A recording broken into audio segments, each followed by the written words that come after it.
j'aimerais bien sûr le shoot Baal Habayit, Baal Habayit.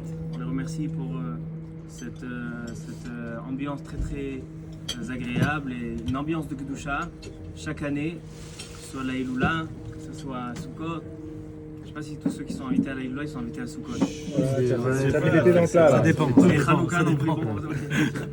Il y en a qui sont pas là. Et pour rien, pourquoi tu ne cites pas? Ah ouais. Non, pour moi je ne suis pas invité. Top. Alors on les remercie et bien évidemment au nom de tous ceux qui se joignent à moi, on leur envoie de la bracha, toutes les brachot qu'on a fait, toutes les divrei Torah, que les gens soient en force, soit pour leur hatzlacha, pour leur bonne santé, hatzlacha dans la parnassa, dans l'éducation des enfants, que des bonnes choses. Avec l'ambition de mon beau-père et mon grand frère. Alors on va dire un point d'halakha en rapport avec Rabbi Meir Baal Hanes. Vous savez qu'il y a dans l'éducation aujourd'hui, il y a deux chemins d'éducation. Il y a le chemin qu'on appelle le Chinuch Haredi. Chinuch Haredi, ça veut dire Talmud Torah, Kulo Kodesh, Yeshiva, Kulo Kodesh, Yeshiva Gdola, Kulo Kodesh, Kolel, Avrer, Kulo Kodesh. Ça, c'est ce qui s'appelle aujourd'hui dans le langage Chinuch Haredi. Il y a aussi un Chinuch qui est différent. Chinuch, c'est j'ai envie qu'il aille étudier au Talmud Torah, mais aussi qu'il fasse son bac, j'ai envie qu'il aille à l'université, j'ai envie qu'il apprenne un métier, etc. Maintenant, si on observe un petit peu le personnage qui était Rabbi Meir Baal Hanes, alors on ferait attention que peut-être l'auteur du Chinuch HaCharedi, c'était Rabbi Meir Baal Hanes. Pourquoi? Je vous présente une Mishnah dans Masechet Kiddushin, à la fin de Masechet Kiddushin, la dernière Mishnah, dans la page 82. La Mishnah nous dit comme ça. La Mishnah commence en disant Rabbi Meir Omer, Chayav Adam lelamed et beno omanut, veshetiye omanut nekiya vekala.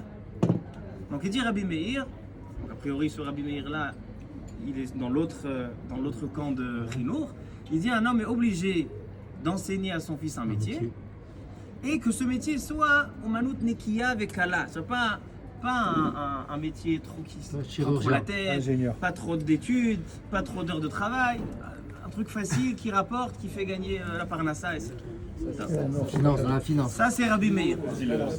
Ça c'est Nekiya avec Allah. Dans le Bitcoin. Ah, et Nekiya c'est quoi? Le CO2.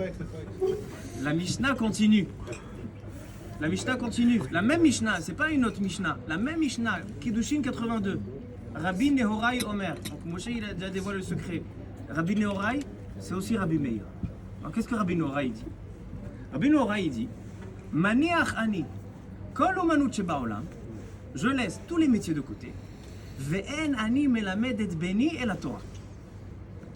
J'enseigne à mon fils que la Torah. Donc ça c'est déjà le Chinuch Haredi. Mais je comprends pas. Rabbi Meir, Rabbi Nehorai, c'est la même personne. Dans la même Mishnah, au début de la Mishnah, il te dit Rabbi Meir, j'enseigne à mon fils Chayav Adam lelamed et beno omanut, veshetiye nekiya vekala. Et deux phrases après, il te dit Maniach ani kol omanut shebaolam ve'ani melamed et beni et la Torah. Très étonnant, contradiction qui est demandée par tous les Mefarshim. Pratiquement tous les Mefarshim n'avaient pas cette question. Et de là découle une question ilchatique. Qu'est-ce qu'on fait avec nos enfants? On fait comme Rabbi Meir ou comme Rabbi Nehorai? On doit leur apprendre un métier à notre enfant, ou bien on le met que dans le Kodesh, que dans la Torah, après Hachem Yahazor. Aujourd'hui, on était au Kollel, et donc on a mangé ensemble le repas de midi, et un des Avrechim, il dit... Tu entends pas? Je vais t'envoyer sur le groupe, tu vas l'écouter après, vas-y, c'est bon. On discutait, on disait, il y en a qui disaient, mon père, il est avrer depuis 40 ans, il a 15 enfants, son entrée, même le kollel il paye plus, c'est que les datot, donc c'est 650 shekels. Et ma femme, et ma mère, donc sa femme, elle travaille pas. Elle est à la maison, elle s'occupe des enfants à Keret Habayit. Et il a marié déjà 6 enfants. Je lui ai dit, ah ouais, alors comment ça se passe? J'ai pas compris. S'il y a 650 shekels qui rentrent par mois, il y a quoi? Il y a un voisin que vous avez attaché, vous utilisez sa carte bancaire, comment ça marche? Il me dit, Tishma, afilou abba sheli lo yeda lasbut. Bon, un S. A priori, Rabbi Nehorai, c'est un S. Et il m'a raconté, il m'a dit, mais Je te raconte, moi je me suis marié avec 40 000 shekels.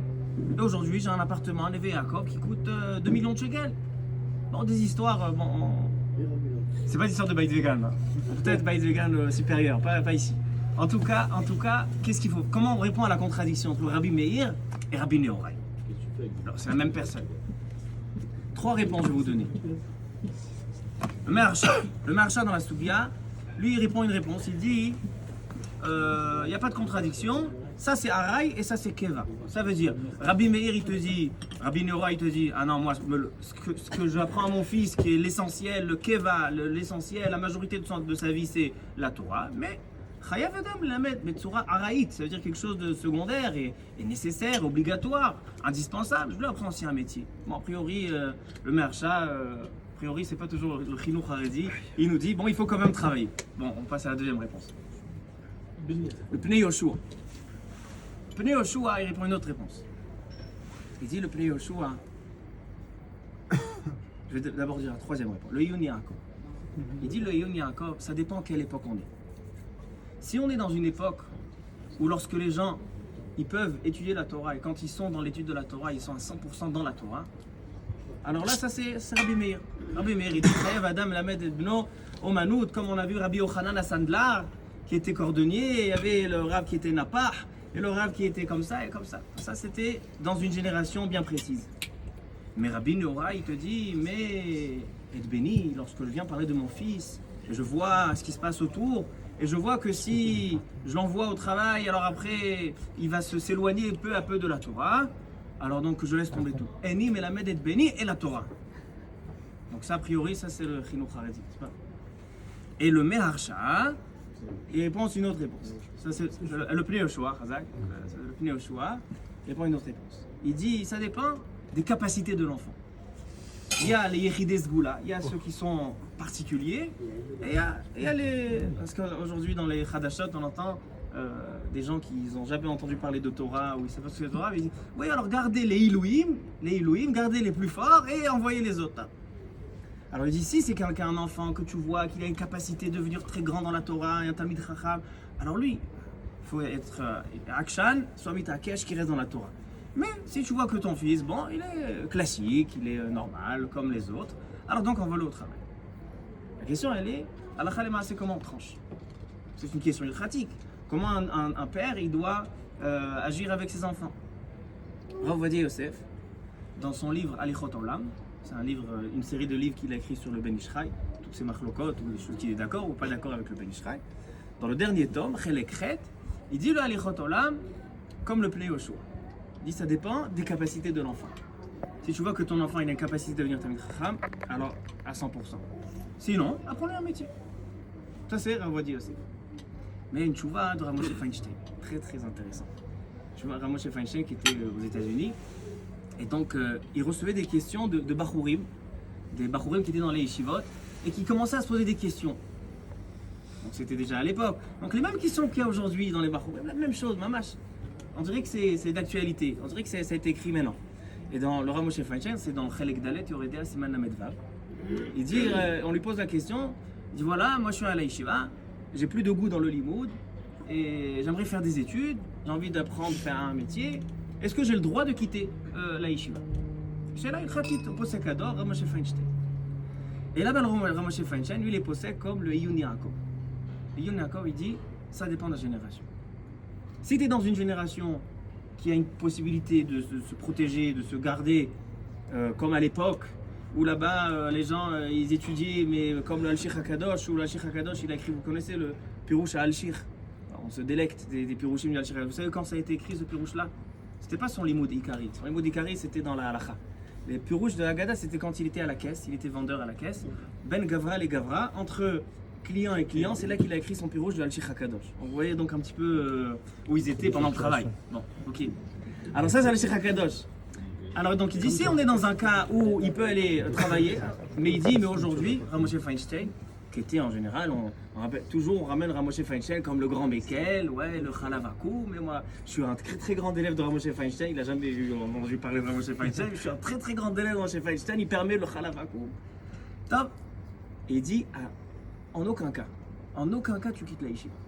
Sauf c'est à une condition. Il dit qu'il y a plusieurs sortes d'enfants qui se trouvent pas dans les écoles trop Kodesh ou dans les yeshivot trop Kodesh.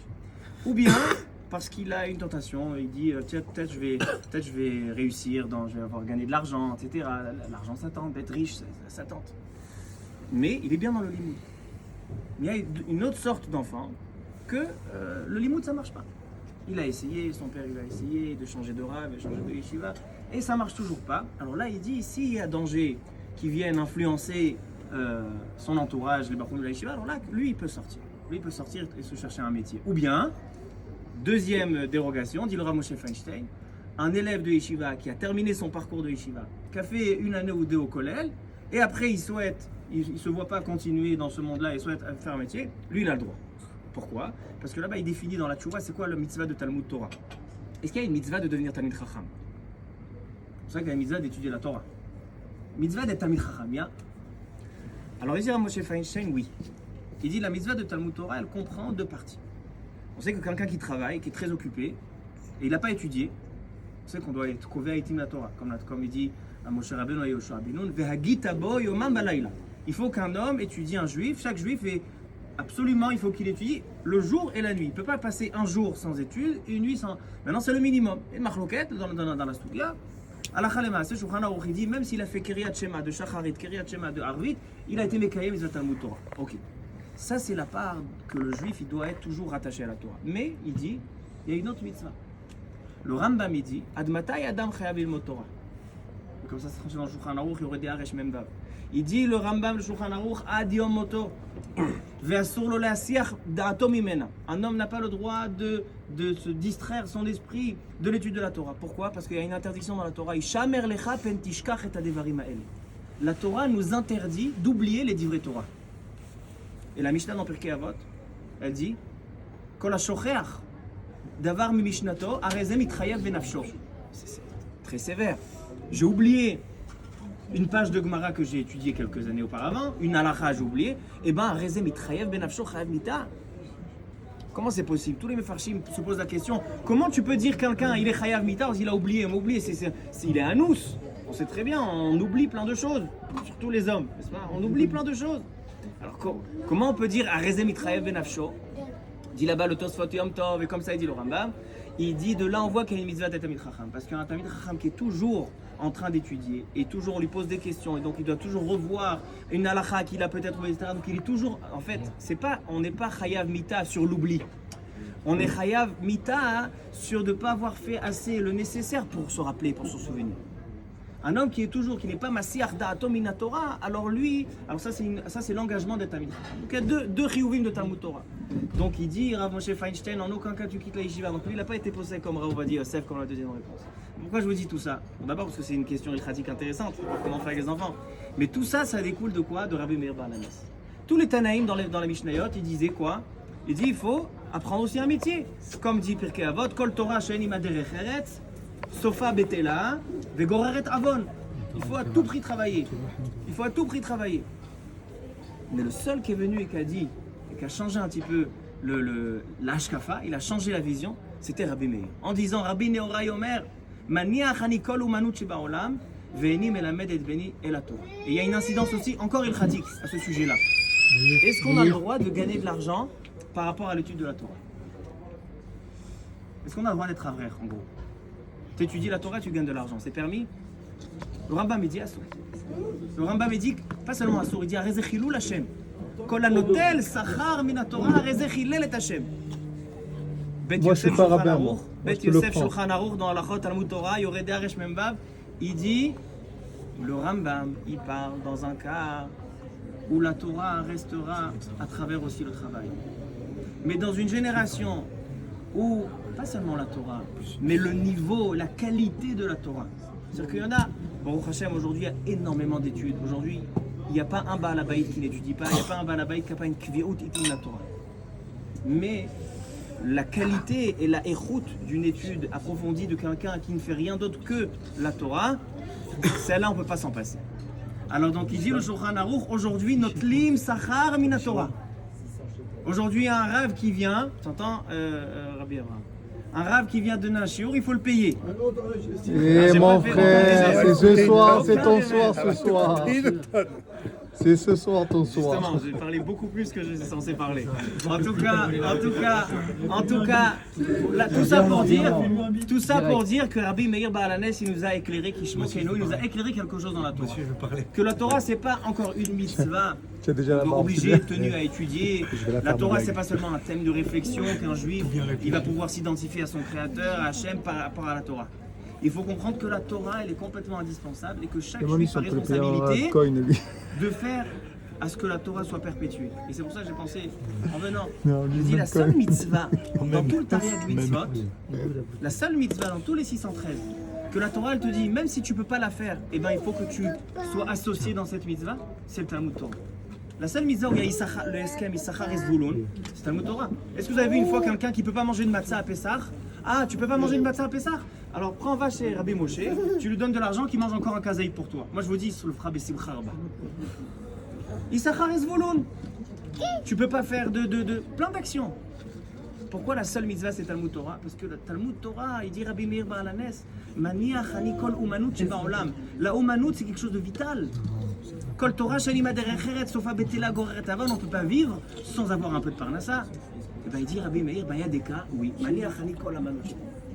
Ve'eni melamed, dans un cas où la Torah elle a un risque de perdre de sa qualité, de son importance et de son impact sur les juifs, alors là oui, là je préfère la Torah que les juifs. Et c'est pour ça que le Shulchan Aruch il a été posé finalement, pas comme le Rambam, il dit qu'aujourd'hui de nos jours on peut être Mekabel Sachar à la Torah. C'est pour ça qu'aujourd'hui il y a des erreurs.